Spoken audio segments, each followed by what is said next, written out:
자, 다음 문제 이어서 가보도록 하겠습니다.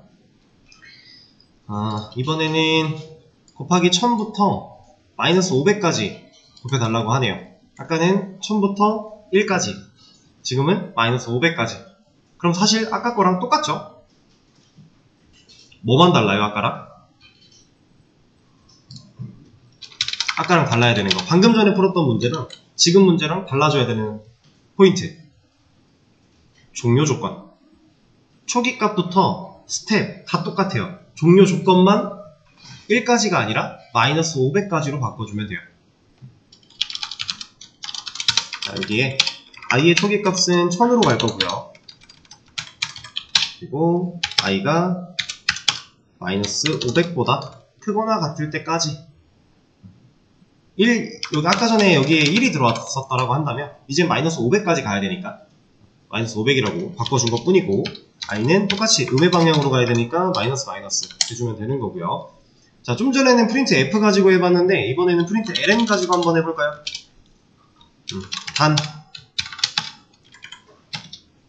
곱하기 플러스가 빠졌네요.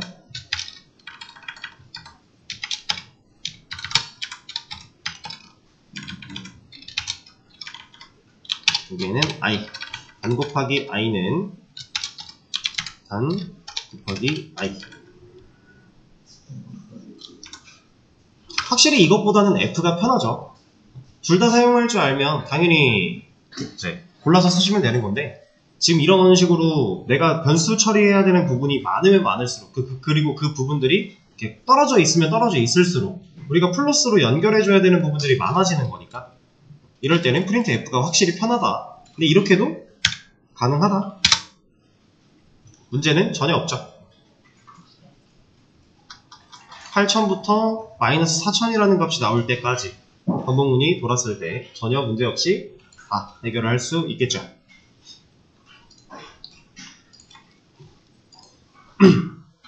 반복문을, 그 문법에 대한 기본적인 이해와 그리고 그 반복되는 부분을 찾아낼 수 있는 그 기본적인 능력, 딱 이 두 가지만 갖추시면 사실 이런 문제는 몇 트럭을 갖다 놔도 전혀 걱정할 게 없어요.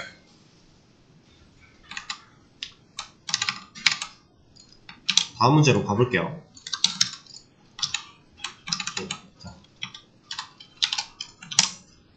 자, 이번 문제는 1부터 5까지의 합을, 총 합을 구해달래요.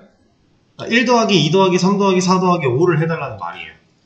자, 근데 이제 콘솔 보면은 이렇게 결과가 남아있잖아요. 이 상태에서 실행시키면 어차피 그 전에 게 지워지고 새로 실행된 결과가 나오긴 하는데, 만약에 콘솔에 남아있는 게 좀 지저분해서 난 좀 지우고 싶다, 그러면 여기 있는 이 X 버튼을 누르시면 됩니다. 얘는 이제 실행할 때마다 콘솔이 쌓이는 경우가 생겨요. 그럴 때 하나하나 지우는 거고요. 얘는 한 번에 다 지우는 거예요. 둘 중에 하나, 아무거나 눌러주시면 그냥 지워집니다. 지금 같은 경우는 우리가 간단한 실행이라서 그 콘솔에 쌓이지가 않아요.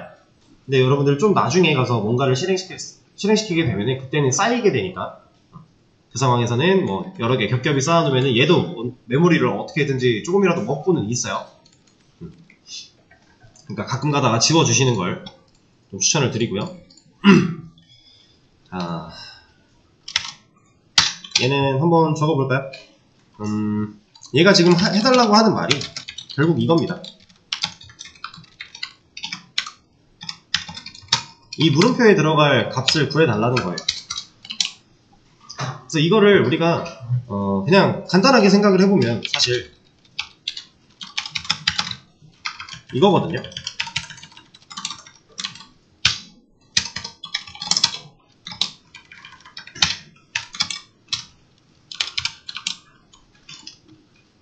자, 이거 플러스 연산이 대입 연산보다 우선순위가 높기 때문에 이쪽을 먼저 할 거고요. 이거 다 더하면 우린 사실은 사람은 암산으로도 이게 가능하죠. 15라는 결과가 나올 거라는 걸 우리는 알고 있어요. 그러면 이 연산의 결과 15가 썸이라고 하는 변수 공간 안에 들어가게 될 거고, 우리는 그 15라는 값을 가지고 있는 그 썸 공간에 있는 값, 그 15를 출력하겠다라고 했으니까 사실상 이걸 원하는 겁니다. 근데 얘가 지금 1부터 5까지였으니까 망정이지 1부터 500 뭐 1부터 한 327 막 이렇게 애매했대요. 그러면 사실 암산으로 하긴 곤란하죠. 그러면 우리가 이걸 막 계산기를 직접 두드리면서 1 더하기 2 더하기 3 더하기 이거 하고 있을 거 아니잖아요. 그쵸? 우리가 배운 반복문을 활용해서 얘를 똑같이 처리할 수 있어요. 자, 우리가 최종적으로 하고 싶은 건 이런 건데, 자, 지금 이 블럭 씌워놓은 이 부분을 보시면요, 뭔가 떠오르는 게 있으신가요? 내가 지금 더하고자 하는 이 값들이 규칙성을 가지고 증가하고 있지 않나요? 어떤 규칙이 있어요? 일씩 증가하죠. 내가 더하고자 하는 수가 일씩 증가해요. 근데 이런 구조는 우리가 많이 해봤죠, 벌써. 자, 한번 해볼게요. i한테 1 넣어놓고, 자, sum이라고 하는 변수한테 얘를 일단은 0이라는 값으로 만들어 놓고요. 이 친구한테 i를 넣어요. 그리고 나서 이제, 그러니까 이러면 이제 sum이 1이라는 값을 가지게 된 거죠. 이거를 이렇게 표현해 볼까요? 원래 sum이 가지고 있던 0이라는 값에 i의 값을 더하겠다. 그리고 그 결과를 sum에다가 넣겠다. 자, 그리고 나면 이제 뭐 하고 싶은 거예요? 이제 지금 0 더하기 1의 결과가 이루어진 sum이라는 애한테 그 결과를 잃지 않으면서 플러스로 2를 더하면 되죠. 자, 이런 겁니다. 지금 여기까지 했을 때 sum은 1이라는 값을 가지고 있어요. 그럼 이 sum한테 원래 값 더하기 뭐 하고 싶은 거예요? 2를 해야죠. 이제 1을 아까 더했으니까 순차적으로 더해지는 수가 1씩 커져야 되니까, 자, 2를 더하고 싶어요. 근데 우리는 이 2라는 표현을 i를 가지고 한다라고 했을 때 뭐 할 수 있어요? i를 1 증가시킨 다음에 i를 더해주면 되겠죠? 그러면 그 다음 이제 i는 현재 2가 된 상태로 sum에 더해졌어요. 그리고 그 다음 i를 또 증가시키고 밑에서 더하면 지금 이 sum이라는 변수에다가 원래 sum이 가지고 있던 값 플러스 어떠한 값, 이거는 제가 원래의 값을 잃지 않으면서 덧붙여 나가는 거다라고 말씀을 드렸었죠? 자, 그 과정으로 써내려가고 있는 거예요. 그럼 사실 여기도 0이 이렇게 바뀔 수 있는 거고요. 그럼 지금 반복 구조가 나오고 있지 않나요? 이러면 끝난 거 아니에요? 이러면 처음에 sum은 0인데, 아니지, 처음에 sum은 0이니까 여기서 0일 거고, 여기서 i는 1일 거고, 그럼 0 더하기 1은 얘는 총 1을 갖고 있을 거고, i가 1 증가했어요. 그럼 여기에 있는 i는 몇? 2. 여기에 있는 sum은 몇? 1. 1 더하기 2는 3일 거고, i 또 증가, 여기 3, 여기가 3, 그럼 둘이 더하면 6일 거고, 이런 식으로 순차적으로. 그럼 반복 구조가 나온 거죠. 똑같은 거 지워버리고 얘를 반복문 안에 넣어주기만 하면 되겠네요.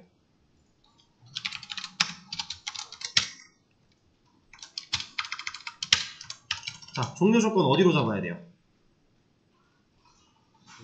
네, i가 증가돼야 되는 맥시멈 값 5잖아요. 6까지 더할 거 아니니까 우리는. 그러면 i는 5보다 작거나 같을 때까지. 그리고 이 안에다가 이 반복 구조를 넣어주면 반복문은 끝. 그리고 결과를 출력해 보면 15. 이 반복 구조를 찾아나가는 과정만 우리가 머릿속에 어느 정도 이해를 하고 있으면 돼요. 이것만 이해하면 사실 뭐 초기값 세팅하는 거나 종료 조건이나 이런 것들은 이제 감이 좀 오시잖아요. 어떤 식으로 잡아야 될지. 그러니까 지금 사실상 제일 어려운 건 이 부분인데, 이 부분도 사실 그렇게 어려울 게 없다라는 거죠. 우리가 하고자 했던 게 여기니까 원초적으로 접근을 하는 거예요. 이걸 하고자 했어. 근데 써놓고 보니까 일식 증가? 지금까지 일식 증가 많이 했는데? 근데 우리가 일식 증가했던 값이 이제 그대로 출력하는 값이 보통이었다면 이번에는 이것들을 다 더하면 되는 거니까 증가된 i 값을 어딘가에다가 계속 더해 나가야겠다. 그 상황. 근데 사실 이 과정은 자바에서 압축할 수 있잖아요. 이거 표현. 이거 지금 이거랑 똑같은 거 아니에요? 우리가 이렇게 하면 i 1 증가, 1씩 증가. 그거를 이렇게 압축할 수 있다라고 했죠. 그리고 이거를 이렇게 압축할 수 있다라고 했고. 근데 지금 이거 얘랑 똑같은 거잖아요. 그럼 여기까지는 압축되겠죠? 이거 말하고 있는 겁니다. 똑같은 거예요. 대신에 이 모양으로는 압축이 안 되겠죠? 우리가 일식 증가를 시킬 게 아니니까. 이러면 어쨌든 결과는 똑같이 나올 거니까. 자, 만약에 1부터 아까 말씀드렸던 327까지의 합을 구할 거야. 끝난 거죠. 근데 이런 건 우리가 정답을 확인하기가 좀 어렵잖아요. 327까지 1부터 327까지의 합을 우리가 어떻게 머릿속에 알고 있겠습니까? 100. 이건 알죠? 5050. 이런 걸로 테스트 해보면 되는 거잖아요. 우리가 짠 코드가 문제가 없구나. 내가 알고 있는 값을 넣어도 얘가 그 값을 보여주는구나. 이렇게. 자, 그러면 다음 문제. 문제만 좀 바꿀까요?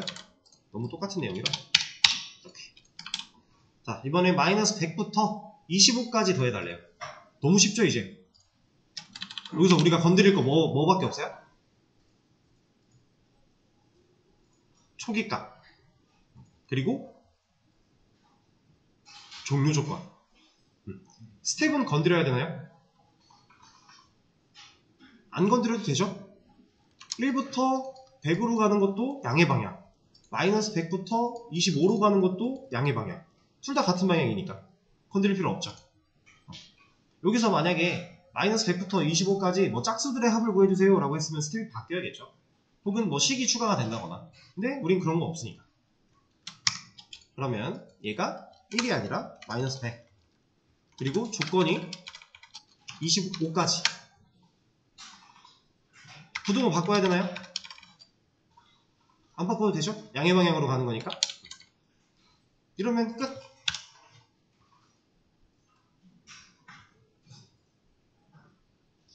자, 아주 기본적인 원리만 여러분들이 어느 정도 이해를 할 수만 있다면 그 뒤부터는 사용하는데 큰 문제는 없습니다. 그리고 이제 중요한 건 사실 이런 거예요. 이거는 이제 지금 이런 문제를 우리가 풀어보는 이유는요. 이제 반복문을 사용해서 내가 원하는 어떤 결과물을 도출해 나가는 연습이라고 생각을 하시면 되고요. 실제로 여러분들이 자바 내에서 반복문으로 이런 결과를 얻기 위해 반복문을 쓰지는 않아요. 보통 일반적으로. 이런 연산의 결과를 얻기 위해 쓰는 경우는 드물어요. 우리가 계산기 어플리케이션을 만들 게 아니라면. 이런 건 사실 큰 의미가 없기는 해요. 근데 그냥 문법의 사용, 활용 이런 걸 익혀나가는 과정이니까. 간혹 이런 분들이 있으셨거든요. 나는 자바를 배우러 왔는데 왜 자꾸 수학적인 산수를 시키는지 모르겠다. 문법을 사용하는 건 알겠는데 너무 이거 기초 수학적인 막 산수를 하는 거 아니냐 이런 분들이 있었어요. 근데 그게 이제 수학적인 능력을 기르자가 아니라 사용법을 익히자의 개념인 거니까 그 사용법을 익히는데 가장 접근성이 좋은 이 그냥 기본적인 산술 가지고 여러분들이랑 공부를 하고 있는 거예요. 실제로 이런 코드는 짤 일이 없다고 보시면 됩니다. 반복문을 사용할 때야 이런 초기값 이런 건 세팅을 당연히 하겠지만 이런 식의 문제를 풀 일은 없어요. 자, 다음 문제. 자, 얘는 1부터 3까지 출력하는 작업을 10번 해달래요. 그리고 조건에 이중 while문을 써달라 라고 하고 있는데 저는요 이중 while 일단 무시할 거고요. 그냥 이 친구를 하나, 둘, 셋, 넷, 다섯, 여섯, 일곱, 여덟, 아홉, 열 할 거예요. 이러면 일단 정답은 나오겠죠. 개수를 셀진 않겠지만 제가 키보드를 딱딱딱 숫자를 세면서 두드렸으니까 1, 2, 3이 10번 나왔어요. 자, 반복되는 로직을 찾아나가는 과정을 우리가 연습을 해봤죠? 지금 누가 반복되고 있어요? 1, 2, 3 자체가 반복되고 있어요. 이만큼이. 그죠? 일단 이거부터 보는 거예요. 큰 거부터 보는 거예요. 그러면은 10번을 해야 돼요. 우리가 반복문을 쓸 건데 10번 반복해야 된대요. 누가? 이 작업이. 그러면 얘를 10번 반복하는 반복문 안에다가 가둬놓기만 하면 10번 반복하겠죠. 자, 초기값 세팅합니다. 무조건 1로 할 필요도 없어요. 내가 편한 거 하면 돼요. 근데 보통 1로 하겠죠. 자, while i가 10보다 작거나 같을 때까지 이러면 i가 1씩 증가한다라고 했을 때 1, 2, 3, 4, 5, 6, 7, 8, 9, 10 11이 되는 순간 반복문을 탈출할 거니까 그럼 총 10번 반복하는 반복문을 만든 거죠. 이 안에 누가 들어간다? 얘가 들어간다. 결과는 같아요. 근데 여기서 잘 보세요. 얘네를 제가 이쪽으로 가져와서 볼게요. 자, 얘네들도 규칙이 있지 않나요? 출력되는 값이 1씩 증가하죠. 우리 맨 처음 풀었던 문제 1부터 5까지 출력해주세요 하는 문제 1부터 3까지 출력해주세요 문제랑 똑같다고 봐도 되는 거 아닌가요? 그럼 이거를 반복문으로 써볼게요. int 지금 위에서 i라는 변수가 사용이 됐기 때문에 변수 이름 바꿀 겁니다.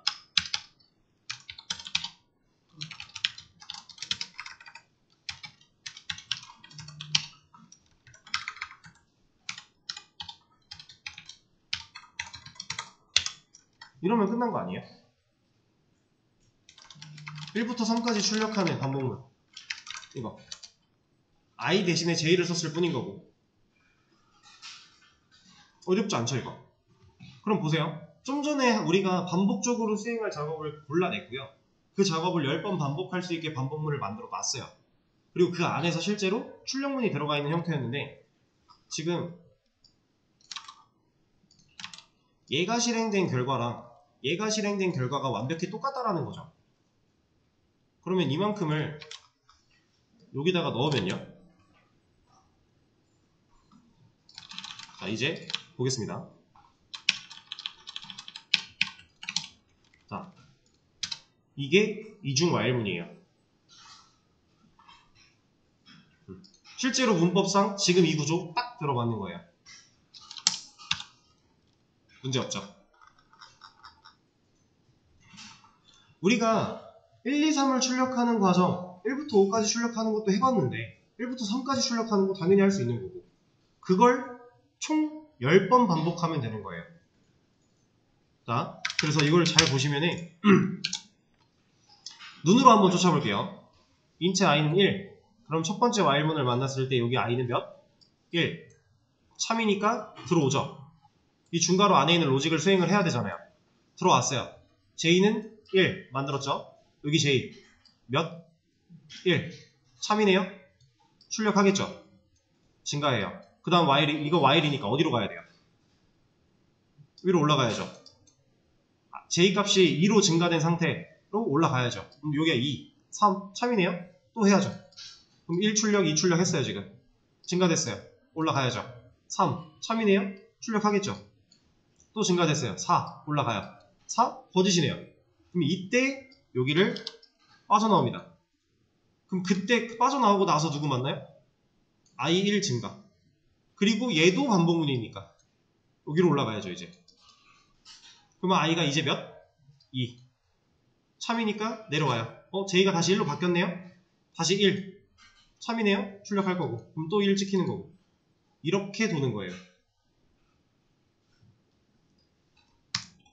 바깥에 있는 게 10번 반복하는 반복문이고 안에 있는 게 3번 반복하는 반복문이면 총 출력의 결과는 30개가 나오는 겁니다.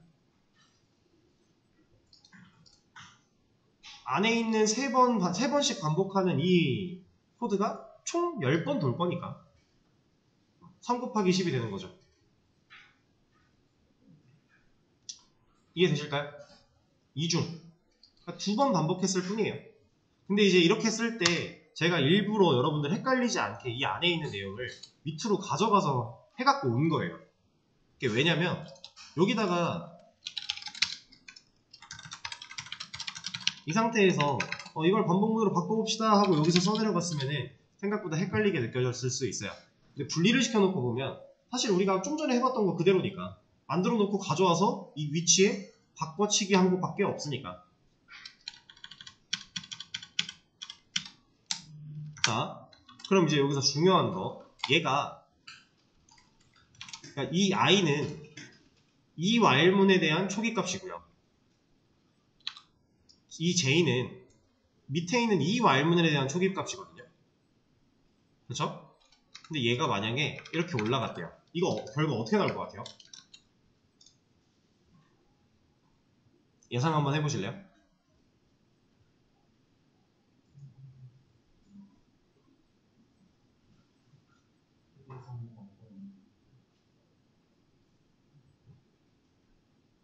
얘는 1, 2, 3까지밖에 안 나와요.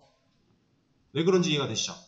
지금 고개를 끄덕이시는 분들은 이제 이 흐름이 눈으로 보이신다라는 것 같고, 아직 잘 모르겠다라고 하시는 분들은 딱 들어보세요. 자, i랑 j를 변수를 만들었어요. 그리고 이 while문을 들어옵니다. i 몇? 1. 참이니까 들어와야죠. 이때 j 몇? 1.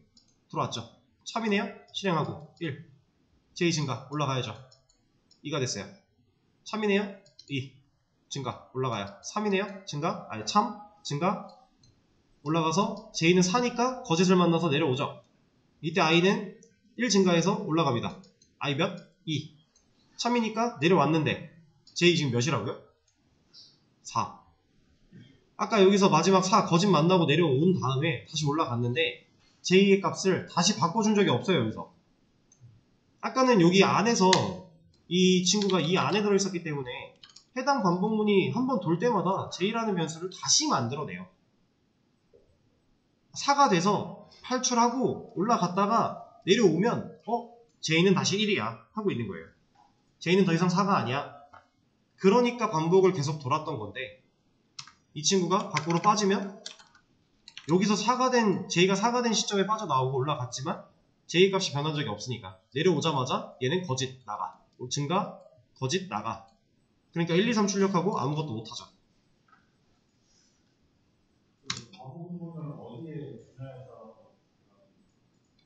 반복문의 위치보다 지금 현재는 초기값의 위치를 중점을 두고 있는 겁니다. 이렇게 썼을 때 이제 혼동하시지 말라고 말씀을 드리고 있는 거예요. 이런 것들을 그래서 제가 헷갈리지 않게, 처음부터 헷갈리지 않게 하려고 밑에 내려가서 작업을 하고 가져왔던 거예요. 그리고 이것도 한번 볼까요? 만약에 이 스텝이라고 하는 애가 여기 있대요. 이거 결과 어떻게 될까요? 무한 루프예요. 계속 지키죠. 애초에 1만 계속 지켜요. 왜? 얘가 반복을 돌아야 되는데 1 만나서 여기가 1이니까 참이라서 출력했는데 뭐 바뀌는 게 없네? 올라가. j 몇? 1. 애초에 얘를 탈출할 수가 없는 거예요. j의 값이 증가되는 건 이 while문을 탈출해야 만나는 건데 여기서 지금 애초에 얘를 탈출할 수가 없으니까 무한 루프에 빠지는 거죠. 그러니까 지금 내가 이중으로 쓰든 하나로 쓰든 몇 중을 쓰든 초기 값의 위치와 종료 조건 그리고 스텝의 위치, 이런 상황을 눈으로 잘 보고 판단을 할 수 있어야 됩니다. 그래야 이런 내가 원하는 결과를 얻어낼 때 이런 실수를 하지 않을 거예요. 그래서 가장 기본적으로 좋은 방식은 딱 이 구조 자체를 세트로 보는 거죠. 제가 아까 말씀드렸던 게 그 반복문에서 이 스텝이 반복하고자 하는 로직을 밑에서 받쳐줘야 된다고 했어요. 그러니까 i가 증가하는 이 부분도 이 반복하고자 하는 이 부분을 밑에서 받쳐주고 있는 거죠. 이렇게 위로. 지금 i가 증가하고 있는 얘도 만약에 위치가 1로 왔다면 이거 결과가 어떨까요?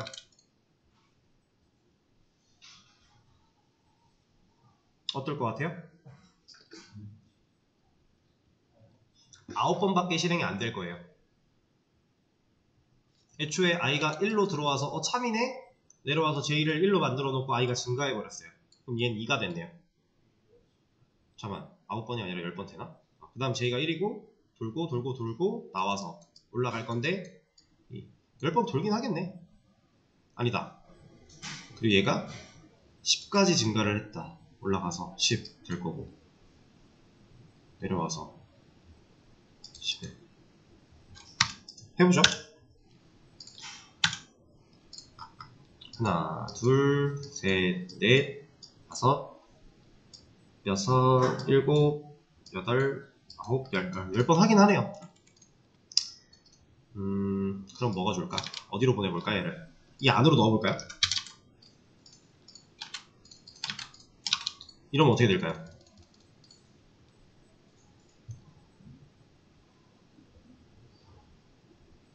이러면 1, 2, 3 1, 2, 3 1, 2, 3 요 정도 나올 것 같은데? 4번 나오는구나. 저도 이제 디테일하게 생각한 게 아니라 대충 그냥 이 정도 되지 않을까? 암산을 한 거라서 i 값이 여기서 증가해버리니까 이거 3번 돌 동안 i 값이 1씩 계속 증가를 할 거잖아요. 그럼 그 증가된 값으로 올라갈 거니까 전체적인 횟수가 줄어드는 거죠. 그래서 위치를 잘 잡고 써야 된다 라고 하는 거. 자, 그러면 이제 이 문제는 이렇게 마무리를 하는데, 자 이제 이거 해볼 거예요. 우리가 지금까지 배운 반복문은 while문인 거고 이제 for문 해볼 겁니다. 근데 for문 너무너무 간단해요. 처음이라 헷갈릴 수 있으니까 얘를 좀 제거하고 여기다가 아니다, 그냥 i를 출력하는 걸로 합시다. 좀 줄여놓고. 자, 이러면 1부터 3까지 출력하는 반복문을 써놓은 건데, 제가 이걸 가지고서 그대로 for문으로 문법을 바꿔볼게요. 자, 엄청 쉽습니다. 눈 잘 뜨고 보세요. 이 y를 for로 바꿔요. 그리고 나서 초기값 잘라내기 할 거고요. 종료 조건에 앞에다가 붙여넣기 할 겁니다. 그리고 스텝 잘라내기 할 거예요. 그래서 종료 조건에 뒤에다가 붙여넣기를 할 건데 이 세미콜론을 여기로 옮겨줄 거예요. 이러면 폼은 끝났어요. 근데 이렇게 놓으면 보기가 안 좋으니까 이렇게 한 칸씩, 구분자는 세미콜론이니까 세미콜론을 기준으로 한 칸씩 띄워서 이렇게 놓으면 폼은 끝. 얘를 실행하면 그냥 1, 2, 3 출력. 자, while문은 초기값 써주고 while을 연 다음에 종료 조건을 넣어주고 while문 그 중괄호 안에서 스텝을 넣어주고 내가 원하는 로직을 그 사이에 넣어주고, 근데 for문은 초기값 소괄호 안으로 갖고 오고 스텝 소괄호 안으로 갖고 오고 종료 조건을 그대로 두고 끝났습니다. 이게 for랑 while이에요. 자, 그래서 보여드릴게요.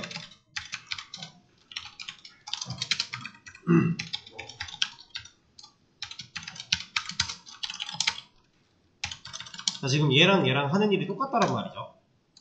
둘이 똑같은 1부터 3까지 출력할 수 있는 반복문이에요. 얘는요, 보세요. J를 만나서 조건을 따지고 출력을 하고 스텝을 만나고 다시 이렇게 올라간다의 느낌이라면 이 for문은 초기값 여기 있는 거예요. 이 초기값을 보고 종료 조건에 가서 대입을 한 다음에 종료 조건을 따져요. 얘가 참이면 수행을 하고 여기로 가요. 스텝을 만나고 그 다음에 스텝을 만나서 다시 조건으로 가요.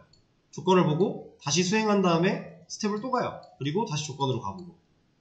그러니까 while문은 약간 좀 두루뭉술하게 표현을 해보자면 이런 느낌으로 반복을 한다의 개념인 거고, for문은 좀 이런 느낌으로 반복을 한다의 개념인 거예요. 이것만 다른 거고요. 똑같습니다. 결국 3요소는 똑같이 필요한 거예요. 초기값, 종료조건, 스텝, 초기값, 종료조건, 스텝. 다른 점이 있다라면 얘는 서가로 안에 들어가는 게 종료조건밖에 없는데 이 for문 같은 경우는 3가지 필수 요소가 다 소괄호 안으로 들어간다 라고 하는 거. 이게 좀 다른 점이죠. 어렵나요? 자, 이거를 다시 while문으로 바꿔볼까요? 얘를 자, 이 for를 while로 바꾸고 초기값 부분 잘라서 밖에다가 스텝 잘라서 내가 반복하고자 하는 코드의 밑에 대신에 이 세미콜론만 여기다가 끝. 이거 while문으로 바꾼 거죠. 끝난 거예요. 다시 for문으로 바꾸면 이거 for로 바꿔주고 얘를 잘라서 앞에다가 얘를 잘라서 뒤에다 붙이는데 세미콜론만 여기다가 끝. 어려울 게 없어요. 이게 for문입니다. 처음에 말씀드렸다시피 둘 다 똑같은 반복문, 모든 것들을 다 서로 똑같이 할 수 있는데 while이 편한 게 있고 for가 편한 게 있다라고 했으니까 그때그때 상황에 맞게 둘 다 쓸 줄 알아야 된다라고 했었죠. 그 상황이 보통 어떤 상황이냐면 이제 while을 쓰는 경우는요, 이럴 때 많이 써요.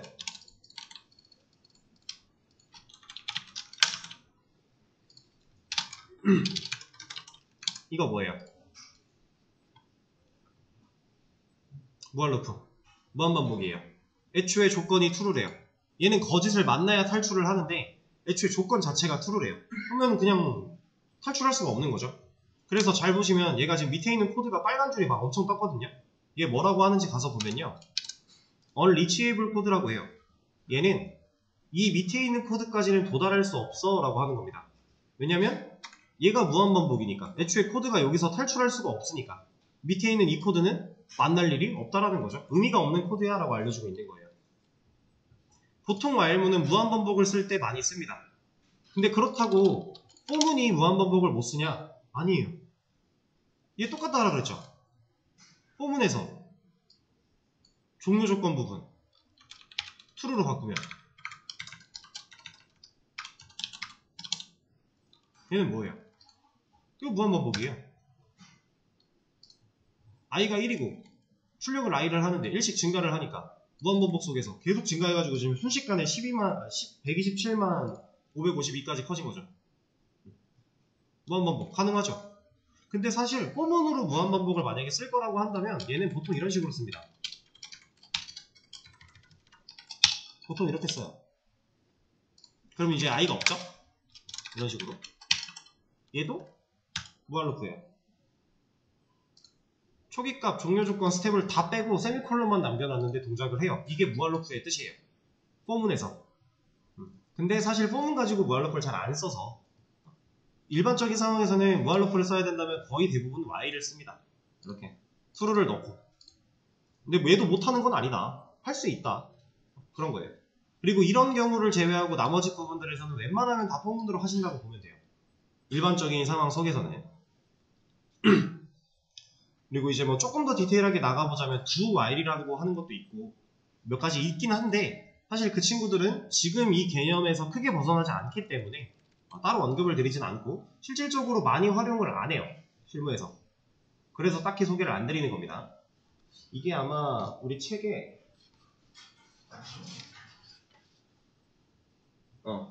지금 우리가 반복문에 대해서 배우고 있는 부분이 교재에서 126쪽부터 이제 136쪽 정도까지 했다라고 보시면 되는데 제가 방금 말씀드린 do while이라고 하는 부분이 137쪽부터 간단하게 설명이 나와 있을 거예요. 이거는 그냥 한 번쯤 읽어만 보시고 아 그렇구나 하고 넘어가시면 됩니다.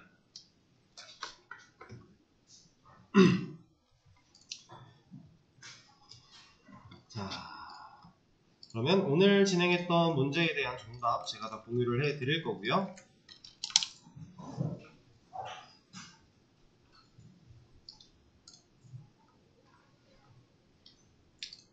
이제 오늘은 수업이 끝나고 나면 내일 수업 전까지 복습을 어떤 걸 해보시냐면요. 지금 우리가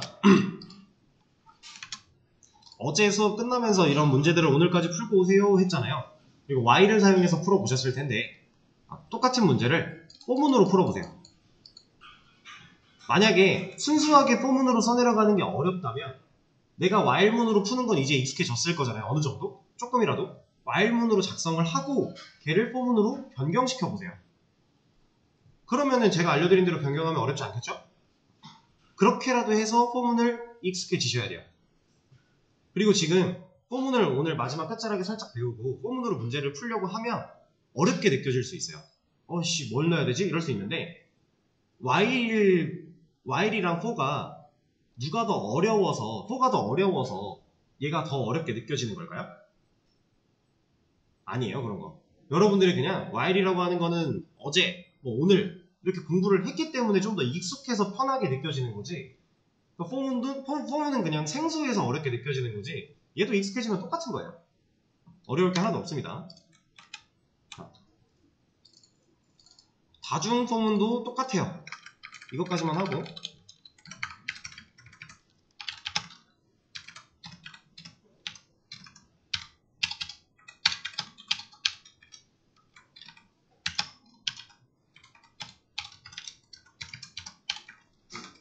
얘를 아까 10이었죠? 이렇게 했다고 했을 때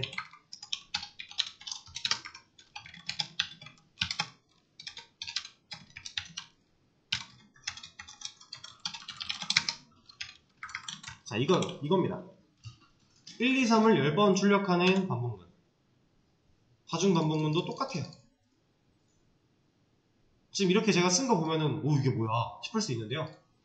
그냥 아까 제가 while로 만들어졌던 모양 있죠? 거기서 포문으로 바꿔보시면 이거 나와요. 그리고 심지어 이런 것도 가능해요.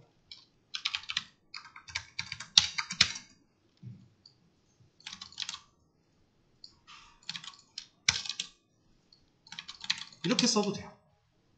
그러니까 포문 안에 while 써도 되고 while 안에 for 써도 되고 서로 바꿔도 상관 전혀 없어요. while 안에 for 전혀 상관없습니다. 어차피 하는 일은 반복문인 거니까 결과는 똑같아요. 이거 잠깐만요. 세미콜론이 지워져가지고 똑같습니다. 그러니까 이거를 좀 반복 숙달을 통해서 while과 for를 자유자재로 왔다 갔다 할 수 있으셔야 되고요. 제가 만약에 문제를 내드리고 이거는 while로 푸세요. 그러면 while로 풀 수 있어야 되고 이거는 for로 푸세요. 그러면 for로 풀 수 있어야 돼요. 이거는 사실 그냥 반복 숙달만이 답이에요. 사용법은. 개념적인 이해는 이미 while이 이해가 된 순간 for도 그냥 이해가 돼버리는 거예요. 끝나버리는 건데 실제로 활용하면서 코드를 써내려고 하는 거는 반복 숙달밖에 답이 없습니다. 그래서 오늘 이제 같이 풀었던 이 문제들을 포문을 활용해서 한 번 더 풀어보시고요. 그리고 내일부터는 이제 객체라고 하는 부분을 좀 진도를 나갈 거예요. 객체. 사실 지금 출력, 변수, 조건, 반복, 얘네들 기초 문법이고 사용법 익히고 활용법 익히는데 그렇게까지 어려운 애들 아닙니다. 얘네들은. 어떻게 보면은 완전 맛보기 정도의 느낌이에요. 사실상 자바는 객체부터가 시작이에요. 내일서부터 진짜 중요한 객체라는 개념을 나갈 거니까 잘 생각을 해주시고 궁금하신 분들은 자바 객체 이런 거 한 번씩 검색해보고 오셔도 좋습니다. 그래서 오늘 수업은 일단 여기까지 하도록 할 거고요. 네, 여기까지 할게요. 고생하셨습니다.